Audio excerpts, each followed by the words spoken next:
और ये कहते हैं हमें एक कमरे में वादा दिया था और मैंने वादा दिया था।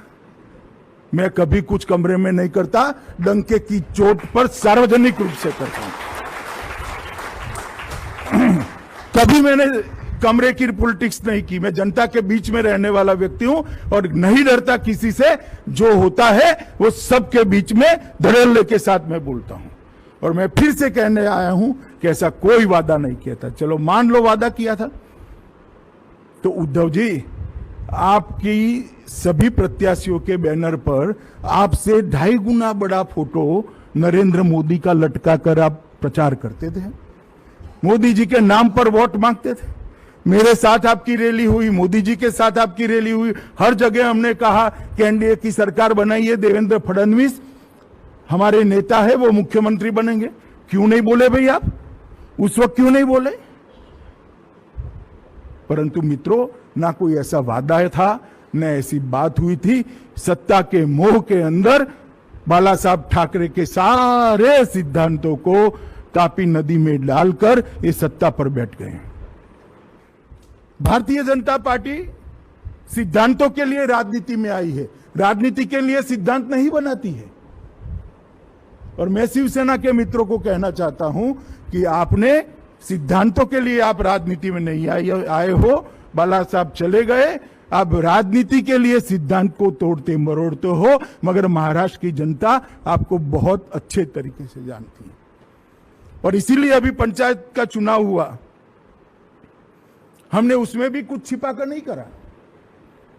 भारतीय जनता पार्टी समर्थित पैनल कर चुनाव लड़े और लगभग 75 से 80% के आसपास भारतीय जनता पार्टी के हमारे कार्यकर्ताओं को महाराष्ट्र की जनता ने मैंडेट दिया है। आप तीनों साथ होने के बावजूद, क्योंकि महाराष्ट्र की जनता भी आपको जानती है। और मैं तो आपको इतना ही कहना चाहता हूं कि हम आपके रास्ते पर नहीं चलेंगे, मगर हम आपके रास्ते पर देवेंद्र भाई जब मुख्यमंत्री थे चले होते तो आपकी पार्टी का अस्तित्व भी न होता। मगर हम चलना नहीं चाहते, ये रास्ता हमें अभिप्रेत नहीं है। हम जन कल्याण के मार्ग पर चलते हैं, हम अंत्योदय के मार्ग पर चलते हैं, हम राष्ट्रभक्ति के मार्ग पर चलते हैं, हम राष्ट्र कल्याण के मार्ग पर चलते हैं। और यही सच्चा रास्ता है। आज धारा 370 हटती है, डरते डरते डरते डरते स्टेटमेंट करते, हम स्वागत करते हैं, हम स्वागत करते हैं। भव्य राम मंदिर बनाने का फैसला होता है, मैं जाऊंगा नहीं जाऊंगा, ये करूंगा वो करूंगा। क्यों भाई, क्या हो गया है? हम तो कभी नहीं डरे। पूरा ऑपोजिशन खिलाफ बैठा था, हमने दम के साथ हमारी बात की और धारा 370 को देश के संविधान से उखाड़ कर फेंका। राम जन्मभूमि मंदिर 550 साल से दुनिया में हिंदू जहां पर भी रहता था वो ये मानता था कि प्रभु श्री राम का उनके जन्म स्थान पर एक बहुत बड़ा भव्य मंदिर बनना चाहिए। नहीं होता था। आजादी के बाद भी 70 साल हो गए, नहीं होता था। दूसरी बार भारतीय जनता पार्टी की सरकार बनी, देश की जनता ने नरेंद्र मोदी जी को मैंडेट दिया और नरेंद्र मोदी जी ने इसका एक ट्रस्ट बनाकर इसका भूमि पूजन कर अब श्री राम जन्मभूमि मंदिर के बनने की द्रुत गति से शुरुआत हो गई है। 2 साल के अंदर ही आसमान को छूने वाला प्रभु श्री राम का मंदिर वहां पर।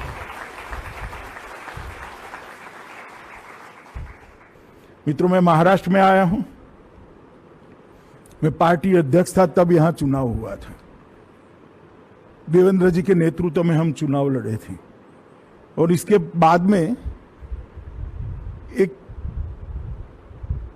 3 व्हील वाली ऑटो रिक्शा की सरकार बन गई। एक ऐसी ऑटो रिक्शा जैसी सरकार है जिसके 3 पहिए हैं। इसमें तो कोई आपत्ति नहीं, चलो भाई चौथा पहिया नहीं है, परंतु तीनों पहिए अलग अलग दिशा में चलते हैं।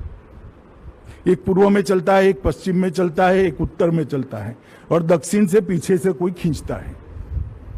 ये सरकार हर मोर्चे पर विफल गई है।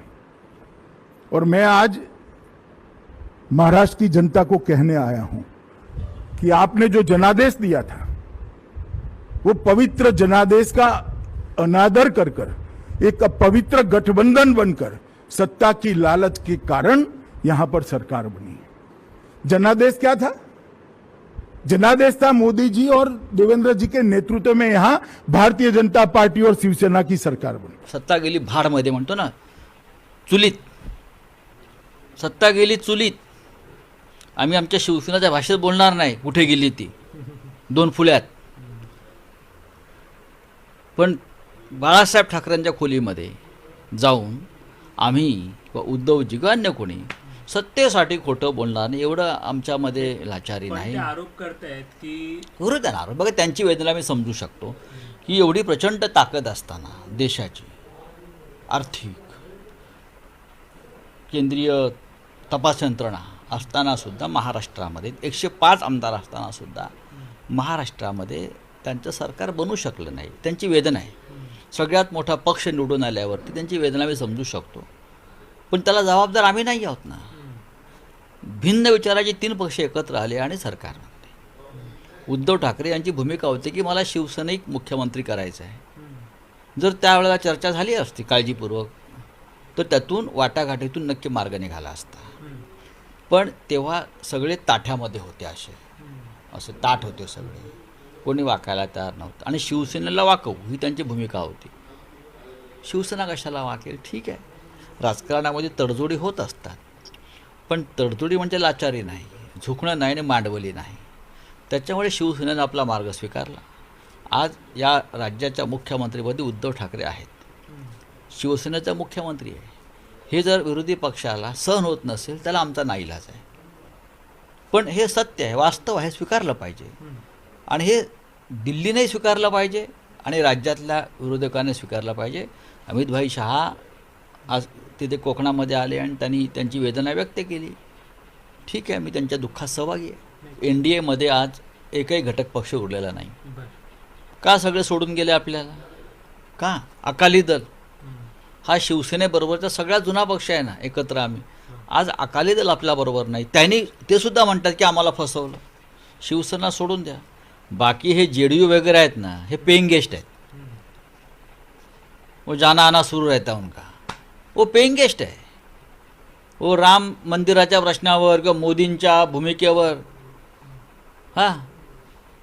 संन्यास घेणार, पण आम्ही भाजपबरोबर जाणार नाही, RSSला शिव्या घातल्या लोकांनी, ते तुम्हाला मांडीवर बसलेले चालतात। पण शिवसेना नको, कारण शिवसेना संपवण्याचं स्वप्न बघत राहिले हे लोक। पण शिवसेना संपणार नाही, कधीच संपणार नाही शिवसेना। ज्याने शिवसेना संपवण्याची जेव्हा वल्गना केल्या तेव्हा शिवसेना अधिक उसळून वर आली। याला कारण असं आहे की जनतेचा पाठिंबा आणि बाळासाहेब ठाकरेंचे आशीर्वाद आहेत। आणि इतकंच कशाला, आम्ही सांगतो ना, आम्हाला अटल बिहारी वाजपेयींचे आशीर्वाद लाभलेले आहेत, आम्हाला अडवाणींचे आशीर्वाद लाभलेले आहेत।